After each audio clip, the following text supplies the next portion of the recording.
আজ রবির অবস্থান মেষ রাশিতে। রবির দ্বিতীয় অবস্থান করছে বৃহস্পতি এবং দ্বাদশভাবে অবস্থান করছে বুধ শুক্র।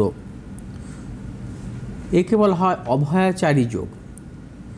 রবি যখন যে রাশিতেই বা যেইভাবে থাকুক না কেন জন্মকালীন যে কোনো জাতক জাতিকার, রবি যদি কখনো শুভগ্রহ মধ্যগত থাকে, চন্দ্র ব্যতীত শুভগ্রহ মধ্যগত থাকা অত্যন্ত শুভ। একে বলা হয় অভয়াচারী যোগ। এই যোগে জাতক জাতিকাদের জীবনে সর্বদিক থেকে সাফল্য আসে।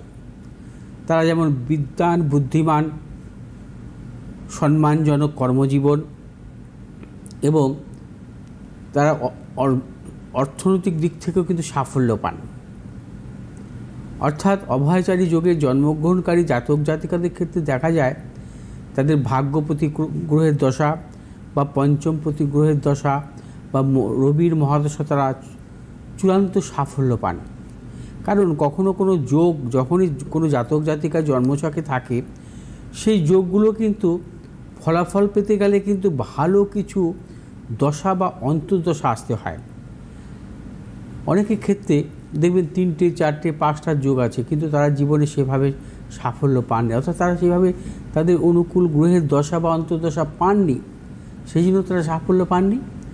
অতএব সাফল্য পেতে গেলে শুধু যোগ থাকলেই হবে না, সাফল্য পেতে গেলে সেই জাতক জাতিকার অনুকূল গ্রহের দশা বা অন্তর্দশা পেতে হবে। সেক্ষেত্রে অভয়াচারী যোগের জাতক জাতিকাদের জীবনের কিন্তু ভাগ্যপতি বা পঞ্চমপতি গ্রহের দশায় দুর্দান্ত সাফল্য দেয়, রবির মহাদশায় দুর্দান্ত সাফল্য দেয়। কারণ রবিকে আমরা কর্মকারক গ্রহ বলি, পিতৃকারক গ্রহ বলি। রবি যখন শুভ অবস্থায় থাকে বা শুভ গ্রহ মধ্যগত থাকে, অনেক ক্ষেত্রে আমরা বলি শুভ কর্তারি যোগ, কিন্তু চন্দ্র ব্যতীত যদি শুভ গ্রহ মধ্যগত থাকে সেটা অত্যন্ত শুভ।